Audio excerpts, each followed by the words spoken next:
నమస్తే.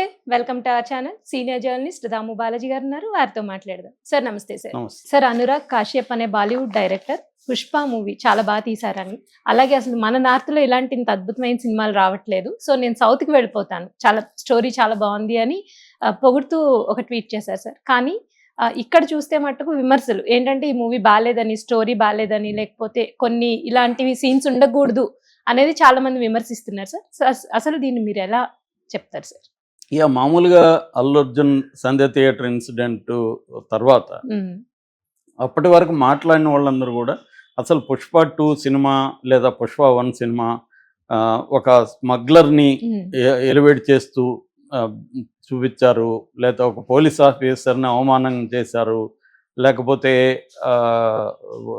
ఎక్కువ ఉంది, రొమాన్స్ ఎక్కువ ఉంది, ఆ అమ్మాయి భార్యని ఫీలింగ్ స్పాట్లో చాలా ఇదిగా చూపించారు, ఇలాగ రకరకాల తప్పులు పట్టడం మొదలుపెట్టి ఇలా కాదు సినిమాలు తీయాల్సింది అని, అసలు సినిమా రంగానికి సంబంధం లేనోళ్ళు, సినిమా అంటే ఏమి తెలియని వాళ్ళు, సినిమాని ఎప్పుడు చూడని వాళ్ళు కూడా విమర్శించడం మొదలుపెట్టారు. అల్లు అర్జున్ సినిమాలు ఎలా తీయాలి, ఎలా తీయకూడదు అని విమర్శించారు. సో చాలా నెగిటివిటీ వచ్చింది. సిపిఐ నారాయణ కావచ్చు, అతను ఏసీపీ విష్ణుమూర్తి కావచ్చు, చివరికి రాధాకృష్ణ ఏటూరులో కూడా ఆయన కొత్త పలుకులో కూడా సినిమా దాని మీద విమర్శలు పెట్టాడు.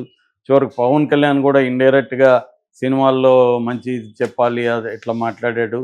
స్మగ్లర్ ఒకప్పుడు అడవిని కాపాడే వాళ్ళు హీరోలుగా ఉంటే ఇప్పుడు అడవిని ధ్వంసం చేసేవాళ్ళు హీరో అని ఆయన చెప్పాడు. ఇలాగ రకరకాలుగా పుష్పకి యాంటీగా మాట్లాడడం అనేది మొదలైంది. కానీ రికార్డుల పరంగా తీసుకున్నప్పుడు పుష్ప అనేది ఆల్ రికార్డ్స్ని బ్రేక్ చేసేసుకుంటూ వెళ్ళిపోతుంది, అది కూడా వేగంగా. ఆల్రెడీ ఇప్పుడు రేపో ఎల్లుండికో బాహుబలి 2 రికార్డ్స్ బ్రేక్ అయిపోతాయి. ఆల్రెడీ ఇప్పుడు 1760 కోట్లు ఈరోజు నిన్నటికి బయటకు వచ్చింది. ఇంకా మొన్నటికి ఇంకా నిన్న కలెక్షన్లు కానీ ఈరోజు ఇవన్నీ కూడా రాబోతున్నాయి. ఎందుకంటే హాలిడేస్ ఇవన్నీ ఉంది, సంక్రాంతి వరకు అది ఎదురు లేకుండా వెళ్తుంది. దానికి ఇప్పటి వరకు ఏ ఎదురు లేదు. బేబీ జాన్ సినిమా కూడా ఫ్లాప్ అయింది. మార్కో అది చిన్న సినిమా, మార్కో బాగానే ఆడుతుంది, కానీ నిన్ననే నేను చూశాను మార్కో కూడా, అది భయంకరమైన వైలెన్స్ సినిమా అది. సో నేను అంత వైలెన్స్ సినిమా ఎప్పుడు చూడలేదు. సో అటువంటి ఒక వైలెన్స్ సినిమా, ఏ సర్టిఫికేట్ సినిమా. సో అది కొంత పికప్ అయింది, కానీ దీనికి పోటీ ఇచ్చే పరిస్థితుల్లో లేదు. ఇప్పటికి కూడా ఇది అప్రతిహత్యం అంటారు కదా, అప్రతిహతంగా వెళ్తుంది, ఎదురు లేకుండా వెళ్తుంది.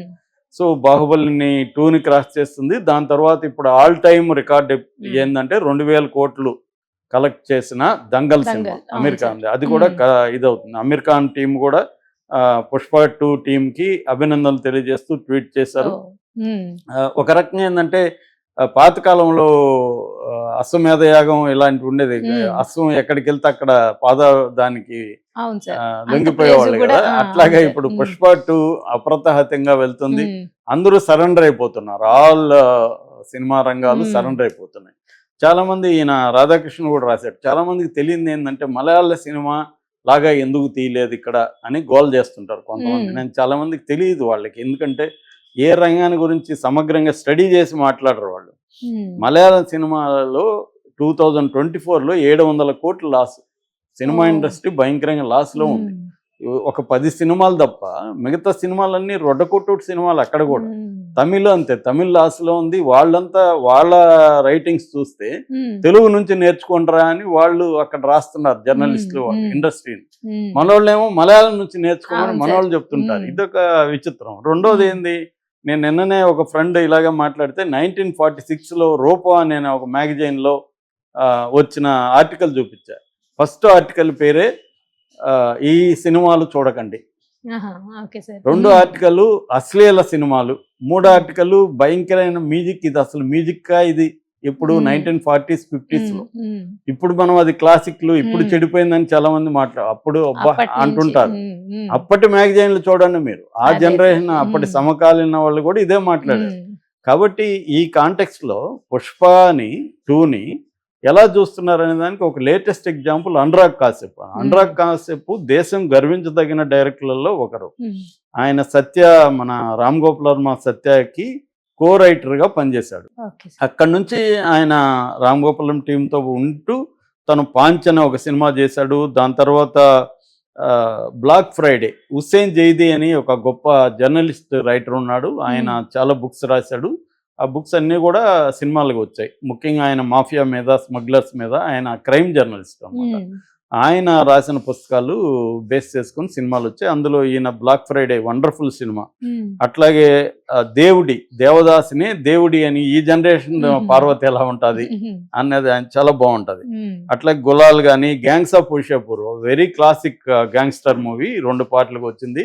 Even Martin Scorsese one of the best all time directors లో ఆయన ఒకరు అనమాట. మార్టిన్ స్కార్సెసే కూడా సిట్కి పిలిపించుకొని అనురాగ్ కాశ్యప్ ని చేశాడు. ఫ్రెంచ్ గవర్నమెంట్ అనురాగ్ కాశ్యప్ కి సపోర్ట్ చేసింది. ఆ తర్వాత ఈయన రమణ రాఘవ్ 2 ఇట్లాంటి సినిమాలు తీశాడు. బాంబే టాకీస్, తర్వాత సేక్రెడ్ గేమ్స్ వచ్చింది ఓటీటీకి సిరీస్, ఇలాగ అన్నీ చేశాడు. కానీ ఇప్పుడు ఆయన క్రైసిస్ లో ఉన్నాడు. ఇప్పుడు ఆయనకి సరి అయిన సపోర్ట్ అక్కడ ఉండట్లేదు. అందుకని ఆయన మెల్లగా యాక్టింగ్ లోకి వచ్చేసాడు.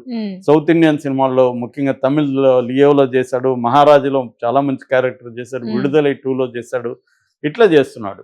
సో ఆయన ఇప్పుడు చాలా తీవ్రంగా మాట్లాడాడు. పుష్ప 2 లాంటి ఒక గొప్ప సినిమాల్ని మనం తినలేకపోతున్నాం. కమర్షియల్గా ఉంటూనే ఒక డిఫరెంట్ ఆస్పెక్ట్లో పుష్ప 2ని తీసుకొచ్చారు. ఒక రియలిస్టిక్, ఎప్పుడైనా కూడా మన నేల, మన మట్టి, మన ప్రాంతంలో వచ్చే కథల్ని తీసుకొని మామూలుగా ఏం చేస్తారు, హాలీవుడ్లోనో లేకపోతే కొరియన్ సినిమాలో, హాంకాంగ్ చైనీస్ సినిమాలను, ఫిలిప్పైన్స్ ఇలాంటి సినిమాలని తీసుకొని మనోళ్ళు ఒక వంట వండడం అనేది ఎప్పటి నుంచో జరుగుతుంది. అయితే ఇక్కడ జరిగిన కథలను తీసుకొని స్టైల్కి మీరు తీసుకోవచ్చు. ఇప్పుడు రామ్ గోపాల్ వర్మ అదే చేస్తాడు. రామ్ గోపాల్ వర్మ సబ్జెక్ట్స్ని ఇక్కడ తీసుకుంటాడు, స్టైల్ని హాలీవుడ్ స్టైల్లో లేకపోతే మిగతాది ఆ స్టైల్ అంటే కెమెరా వర్క్ ఎలా ఉండాలి, షార్ట్ల కంపోజిషన్ ఎలా ఉండాలి, లైటింగ్ ఎలా ఉండాలి, బ్యాక్గ్రౌండ్ స్కోర్, దానికి ఇన్స్పిరేషన్ తీసుకుంటారు. సో అలాగా ఈవెన్ అనురాగ్ కాశ్యప్ కూడా లైఫ్ లాంగ్ అదే చేశాడు. ఇక్కడ మనకి ఉన్న కథల్ని, రియల్గా జరిగిన క్రైమ్ కావచ్చు, dark life of the society కావచ్చు, dark life of human beings కావచ్చు, ఈ యాంగిల్ని అంటే అందరూ ఎక్స్ప్లోర్ చేయని యాంగిల్స్. ఇప్పుడు ప్రతి ఒక్కరూ ఫ్యామిలీ సినిమాలే తీసుకుంటూ శుభం కార్డులు వేస్తూ ఇవే ఉంటే బోరు కొట్టేస్తుంది. రెండోది, సినిమా అనేది రిఫ్లెక్షన్ ఆఫ్ సొసైటీ, సమాజాన్ని రిఫ్లెక్ట్ చేసేది సినిమా. ఓన్లీ చాలా మంది అంటారు మిర్రరింగ్ అంటే ఓన్లీ ప్రతిబింబం, అది రిఫ్లెక్షన్ వేరు. రిఫ్లెక్ట్ చేస్తుంది సినిమా అంటే సమాజంలో కాంటెంపరీ సొసైటీని సినిమా అనేది రిఫ్లెక్ట్ చేస్తుంది. ఎందుకంటే అది బలమైన మీడియం అది. రెండోది, మనలాంటి సెమీ లిటరసీ లేకపోతే ఇల్లిటరసీ ఎక్కువ ఉన్న దేశాల్లో సినిమా లిటరసీ అనేది బలంగా ఉంటుంది. మార్టిన్ స్కార్సెస్ అదే చెప్తాడు, నేను సినిమా లిటరేట్ అంటాడు మార్టిన్ స్కార్సెస్, సినిమాల నుంచే నేను లిటరేట్ అయ్యానని. సో ఈ ప్రభావం ఎక్కువ ఉంటుంది. అందుకని సమాజంలో ఉండే డిఫరెంట్ ఆస్పెక్ట్స్ని సినిమా రిఫ్లెక్ట్ చేస్తుంది.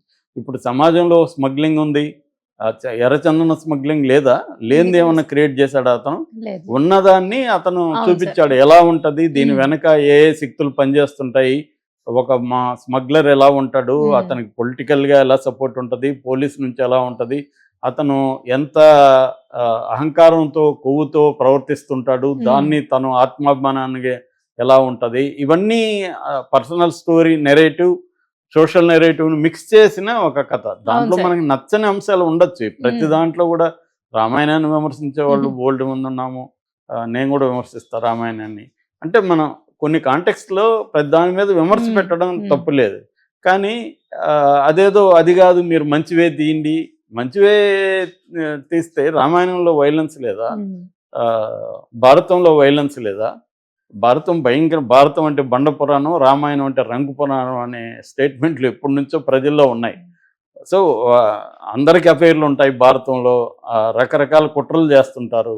రామాయణం అంతే కదా, సొంత తమ్ముడు వాళ్ళతో వాలి సుగ్రీవుడి పరిస్థితి ఏంటి, కథ ఏంటి, ఇలాగ ఎన్నైనా చెప్పచ్చు. అసలు దశరథుడికి ఎన్ని బలహీనతలు ఉన్నాయి, ఆ బలహీనతలు లేకపోతే రామాయణం లేదు కదా. కాబట్టి హ్యూమన్ బీయింగ్, సమాజాన్ని రిఫ్లెక్ట్ చేసే సాహిత్యం కానీ సినిమాలు కానీ అన్ని రకాలు ఉండాలి, ఉంటేనే మనకి ఇది ఉంటుంది. అది ఇప్పుడు అనురాగ్ కాశ్యప్ ఏం చెప్తున్నాడంటే, ఇక్కడ ప్రొడ్యూసర్లు కమర్షియల్ అయిపోయారు, డబ్బులు సంపాదించడం ధ్యేయం తప్ప ఇది లేదని ఆయన చెప్తున్నాడు. సేమ్ ఆర్గ్యుమెంట్ ఇక్కడ చేస్తున్నారు. 300 కోట్లు తీసుకున్నారు, ఇంకోటి తీసుకున్నారు. కానీ ఆయనకేమి పుష్ప 2 లాగా తీయాలి సినిమాలు. అట్లాగే మంజమ్మల్ బాయ్స్ అని కూడా చెప్పాడు. అట్లాగే ఆయన సుకుమార్ గురించి, వాళ్ళ ప్రొడ్యూసర్ల గురించి గొప్పగా చెప్పాడు. సురేష్ బాబు ఎట్లా కొత్త సినిమాలకు హెల్ప్ చేస్తున్నాడు సురేష్ బాబు, అవన్నీ కూడా చెప్పాడు. ఎందుకంటే సురేష్ బాబు రానా కూడా చాలా కొత్త సినిమాలకి అవును. అండగా నిలబడడం వాళ్ళు. చిన్న care of Kancharapalem for example, అవును. కంచర్పాలెం రానా సురేష్ బాబు లేకపోతే వచ్చిండేవి కాదు. అవును సార్. తర్వాత విరాట్పురం లాంటిది డిఫరెంట్ సబ్జెక్ట్ కదా విరాట్పురం. అది ఇంకొకరు అయితే చేసుండేవాళ్ళు కాదు. విరాట్పురం వేణు ఉడుగుల ఒక డిఫరెంట్ సబ్జెక్టు. ఒక అమ్మాయి నక్సలైట్ మూవ్మెంట్ లోకి వెళ్ళి ఆ అమ్మాయి అక్కడ ఎట్లా చనిపోయింది, ఈ ఆస్పెక్ట్ లో తీయడం అనేది మామూలు విషయం కాదు. సో అలాగా ఒక డిఫరెంట్ సినిమాల్ని తెలుగులో కూడా ప్రోత్సహిస్తున్నారు, హిందీలో లేదు అని వాళ్ళు వాపోతున్నారు. మనోళ్ళేమో హిందీ బాగుంది ఇక్కడ బాగాలేదని. సో ఆయన ఓవరాల్ గా సౌత్ ఇండియా సినిమాకి ఫ్యాన్ ఎప్పటి నుంచి అనురాగ్ కాశ్యప్. ఎందుకంటే ప్రయోగాలు చేస్తున్నారు. వాళ్ళు అక్కడ ప్రయోగాలు చేయడం మానేశారు. ఎవరో కొంతమంది చేసేవాళ్ళు గతంలో, ఇప్పుడు హిందీలో ప్రయోగాలు అనేవి రావట్లేదు. ఒక రకంగా అటువంటి ప్రయోగం ఇప్పుడు ఎంత డీగ్లామరైజ్గా చేశాడు అల్లు అర్జున్. ఇదే తమిళ్లో ఎవరన్నా చేస్తుంటే మనకి ఇప్పుడు తంగలాన్లో చేశాడు అతను, అతనికి విపరీతంగా పొడుతారు మనోళ్ళు. అల్లు అర్జున్కి వచ్చేసరికి ఎప్పుడైనా అదేదంటారు కదా, మన ఇంటి మందు మనకు పనికిరాదు, పెరట్లో మొక్క మనకి పెరటి చెట్టు వైద్యానికి పనికిరాదని. అలాగా మనోళ్ళు ఏంటంటే మనోళ్ళు చేస్తే ఇంకా బ్యాడ్ గా మాట్లాడాలి. ఇదే పని కానీ ఇదే మలయాళంలో పుష్ప 2, తమిళ్లో పుష్ప 2 వచ్చుంటే మనోళ్ళు భలే క్లాసిక్ అని రాసి ఉండేవాళ్ళు. మేము చాలాసార్లు అనుకుంటుంటాం, మనం వెళ్ళి మలయాళంలో తమిళ్లోనే సినిమాలు తీయాలరా, ఇక్కడ దిగకూడదని. అలాగా ఉంటది. సో అనురాగ్ కాశ్యప్ మాటలు ఆయన ఏమన్నాడంటే, బేసిక్ గా హిందీ వాళ్ళు ఇటువంటి ప్రయోగాలు చేయట్లేదు, నేను అసలు నార్త్ ఇండియాలో ఉండను, నేను ఉంటే ఇక్కడే త్వరగా ముసలోడు అయిపోతాను, నేను సౌత్ ఇండియాకి షిఫ్ట్ అయిపోతాను అని ఆయన స్టేట్మెంట్ ఇచ్చాడు. ఇది ఇప్పుడు దేశవ్యాప్తంగా డిస్కషన్. ఎందుకంటే అనురాగ్ కాశ్యప్ చాలా డిఫరెంట్ సినిమాల్ని ఆయన తీశాడు, ఆయన ప్రొడ్యూస్ చేశాడు. ఒక టీంను ఫామ్ చేసి ఒక న్యూ వేవ్ సినిమాల్ని తీయగలిగాడు. అయితే ఇప్పుడు తీసే పరిస్థితి ఆయనకి లేదు, ఎందుకంటే సపోర్ట్ లేదు, ప్రొడక్షన్ నుంచి సపోర్ట్ లేదు ఆయన. అది ఆయన బాధ. అంటే ఒక డిఫరెంట్ సినిమాల్ని కమర్షియల్లే తీయండి, దాంట్లో డిఫరెంట్ సినిమాల్ని ఎందుకు ట్రై చేయకూడదు అనేది ఖచ్చితంగా ఆలోచించాల్సిన విషయం అనురాగ్ కాశ్యప్ది. ఇక్కడ కూడా